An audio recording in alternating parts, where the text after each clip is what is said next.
ठीक है। तो देखो अब एजुकेशन की जब बात करते हैं तो education is equal to student teachers भी, टीचर्स को भी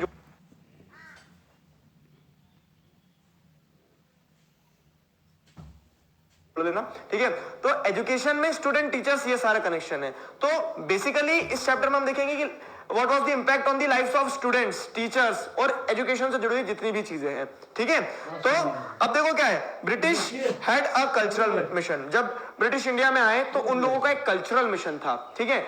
अपार्ट फ्रॉम टेरिटोरियल एक्सपेंशन, उन्होंने अपनी टेरिटरी बनाई, ट्रेड करा, पैसा कमाया, वो कल्चरल मिशन के साथ में आए, मतलब उन्हें अपना कल्चर भी सेट करना था। जो मिशनरीज आए थे तो हमने देखा था मिशनरीज का क्या काम होता था, वो अपना रिलीजन प्रमोट करेंगे, ठीक है। अपने रिलीजन प्रमोट करने के बाद में और क्या करेंगे, और चीजें इसी लाइन में अगर देखें तो ब्रिटिश क्या करने वाले हैं कि जो ब्रिटिश मिशनरीज आए थे तो उन्होंने अपने हिसाब से education system, English education system, English culture impose करने की कोशिश करी। तो ब्रिटिश रूल जो है तो टेरिटोरियल एक्सपेंशन और कंट्रोल ओवर रेवेन्यू तो था ही था, हमारे रेवेन्यू पे कंट्रोल पा लिया, हमारी टेरिटरीज पे कंट्रोल पा लिया, लोगों को प्रताड़ित किया, परेशान किया, वो तो सब कुछ है ही है। उसी के साथ साथ में ब्रिटिश रूल जो था कल्चरल डोमिनेशन भी चाहता था, मतलब वो चाहते थे कि हमारी जो संस्कृति है उसके ऊपर उनकी संस्कृति हावी हो जाए। एक पूरा इंग्लिश कल्चर डेवलप करना चाहते थे वो, इंडिया में कर नहीं पाए, ठीक है। बहुत हद तक कर भी गए, दोनों चीजें हैं, क्लियर है। तो हाउ इट वॉज डन, यही सवाल है बस, और इसी चीज को पूरे चैप्टर में हम पढ़ने वाले हैं कि कैसे ये किया उन्होंने, कल्चरल डोमिनेशन